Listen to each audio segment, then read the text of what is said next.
un bon duo de fantassins du régime. Et ce duo peut se prolonger au niveau de Cheikh Bara Ndiaye, de Babo. Je suis à la fois satisfait de parler en troisième position parce que les deux premières interventions, ñaar ñi njëkk a wax que man, à savoir Babo et Cheikh Bara, ils ont techniquement bien disséqué le sujet. On a présenté la question sous toutes ses formes. Après, question technique, là, j'y reviendrai tout à l'heure. Et j'avais, en venant, je ne voulais pas parler après Dame. Parce que vous connaissez très bien Dame Mbodj. Moom bu waxee du ma mën a wax. Donc loolu laa doon ñaan di ñëw di kii. Et yàlla defal na ma ko. Alors, man je voudrais par rapport à cette sortie de ce qu'il est considéré appelle les avocats du président Macky Sall, d'abord ma def benn constat de façon préliminaire mooy dëkk bi léegi li tax ñuy wax ni dëkk bi am na yoon mooy ñun de nekk nañ fi pendant 12 ans tous les textes ont été violés. Tout à l'heure lui il a parlé de la violation. Envoyer des avocats c'est quoi? C'est que da nga bëgg ñu respecter say àq ak say yelleef mais Macky Sall des centaines de Sénégalais dont moi Dambo ñun ñi ñëpp ils ne respectaient pas nos droits. Donc ne serait-ce que loolu bu ñu ko fàtte nañu noté ni moom rien que le fait qu'on lui permette d'envoyer des avocats dans ce pays après tout ce qu'il a fait mu dem taxaw envoyer ay avocats ñu ñëw ne dañ koy défendre loolu il faut le célébrer parce que c'est un ancien dictateur, ancien fossoyeur de la démocratie et des droits moo ñëw taxaw ne respecter leen samay droits te respecter ses droits. Mais il faut le noter, Macky Sall sous son magistère le droit avait disparu. Le droit c'était au gré de son humeur ku mu mere wala ku mu yaakaar ni yaa ngi menacer ses intérêts mënoo fexe ba doo dugg kaso boo tëddee sa néeg tëju fa sax dañ la fekk jàpp la créer la un motif. Ça c'était ce que je voulais dire de façon donc préliminaire. Alors dinaa prononcer wu sur ñaari affaire mooy sa stratégie de défense nga xam ni moom moo ñuy mener vers ce que j'appelle la réponse proactive, la réponse politique proactive. Parce que bu ñu desee uniquement sur la question ñu apprécier ko techniquement on ne va pas traiter la question politiquement. Or c'est une question éminemment politique mais avec un soubassement technique. Loolu daf may permettre bu ma wàccee au niveau de la stratégie de défense de Macky Sall, il faut d'abord noter que il y a une anticipation incroyable.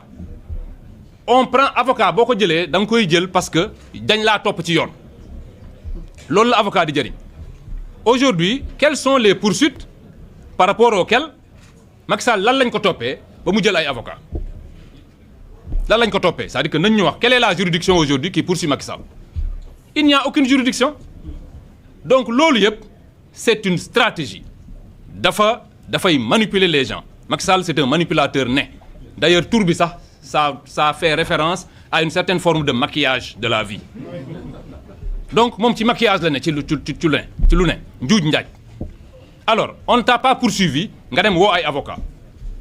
Il va appeler maître Pierre Olivier Sur. Bon, je ne sais pas si c'est le El Hadj Diouf français. Mais en tout cas, on l'a bien écouté, maître Sur. On l'a bien écouté.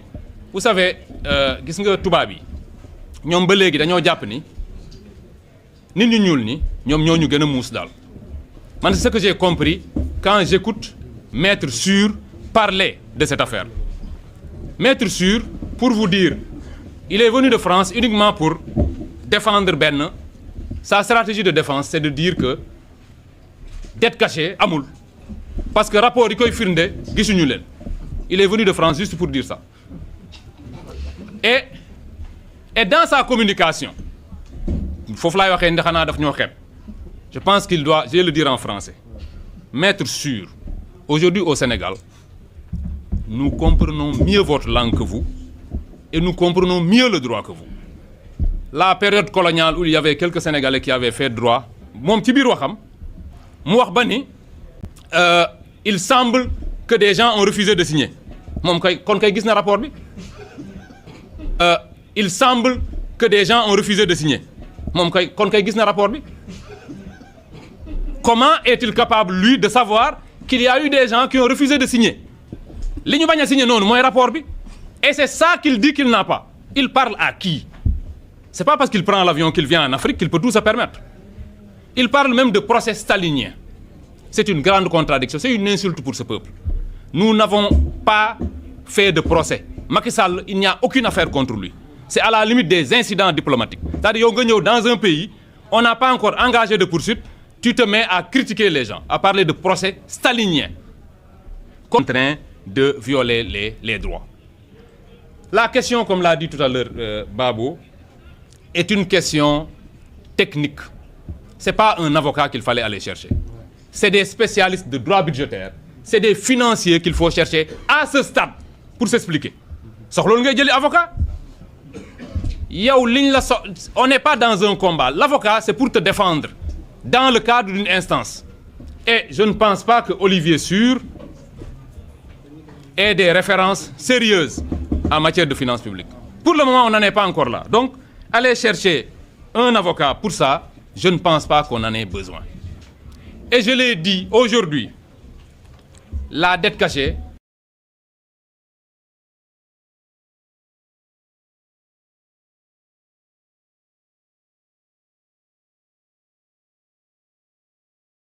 ñoñam, à savoir ñoom Aïssata Tall Sall qui le défendent, mënuñoo wax dans ce pays ba nit ñi jàpp ni dette cachée amul. Dama bëgg retourner affaire bi neneen. Une dette mooy lan mooy loo leb. Le gouvernement du Sénégal, attaché qu'ils sont arrivés, le président de la République et le Premier ministre ont dit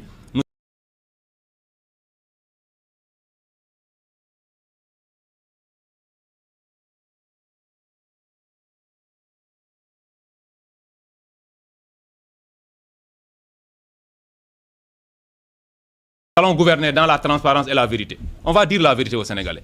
Vous pensez que vous pensez que nous allons aller inventer, parce que la dette cachée, c'est une déclaration pour nous. C'est de dire que il y a 4 850 milliards de dettes. Mais quand on le déclare, ça veut dire qu'on va le payer. Est-ce que nous disons ne bon léegi man daal damay xeex Macky au point que naa créé dette cachée de 4 000 milliards uniquement pour avoir Macky Sall. Macky Sall, nous l'aurons même sans viser.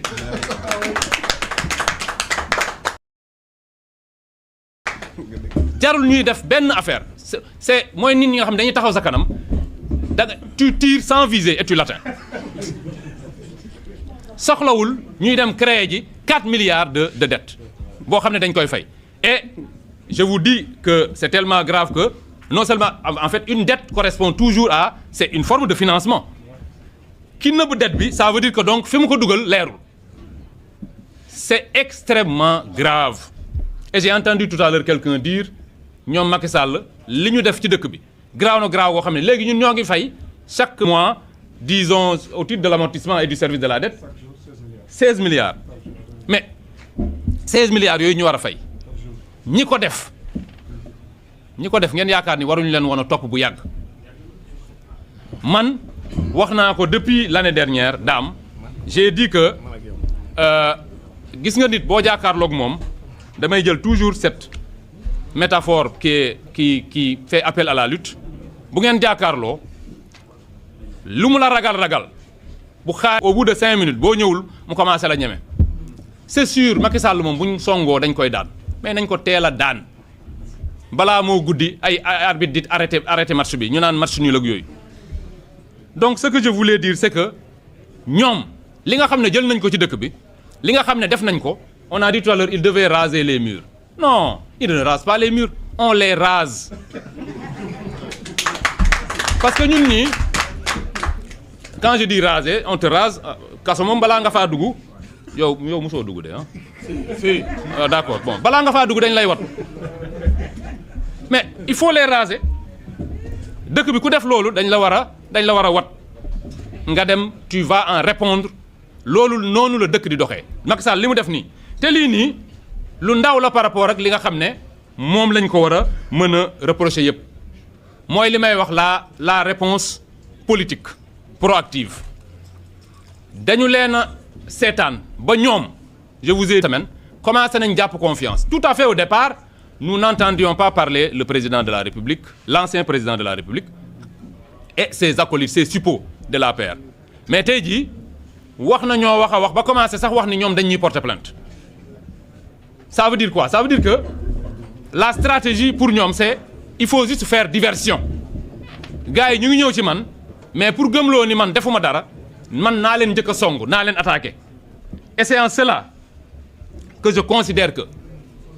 il faudrait que la reddition des comptes soit complète te ki gën a cible ki nga moo fi gën a def loo xam ne war nañ koo mën a topp Macky Sall a mis en place un système global de prévarication de tricherie tout était faux sous Macky Sall tout était faux li vrai woon li nekkoon dëgg mooy lui il s'appelait Macky Sall et les noms de ses ministres en dehors de ça loo dugg rek ay naxa nga ca parce que là pas que il était possible pour un État en 2020 et quelques de pouvoir par des micmacs budgétaires parvenir à cacher à soustraire ne kenn mësu koo def mooy tous ceux qui de près ou de loin ont eu quelque chose à voir avec cette dette-là nga xam ne dañoo engagé inutilement le peuple sénégalais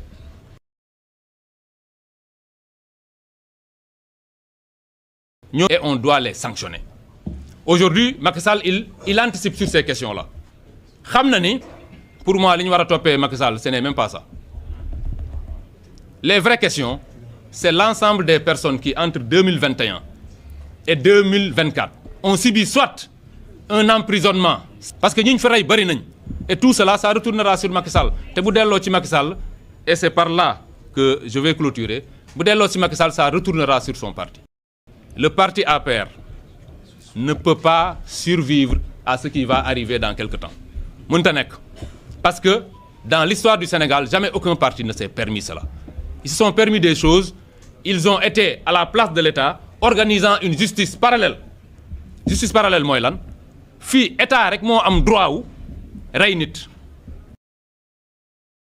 ñoom jël nañ ay nervi yu rey nit fii état rek moo am droit jàpp la indi la il y a parmi les pastefiens ñoo xam ne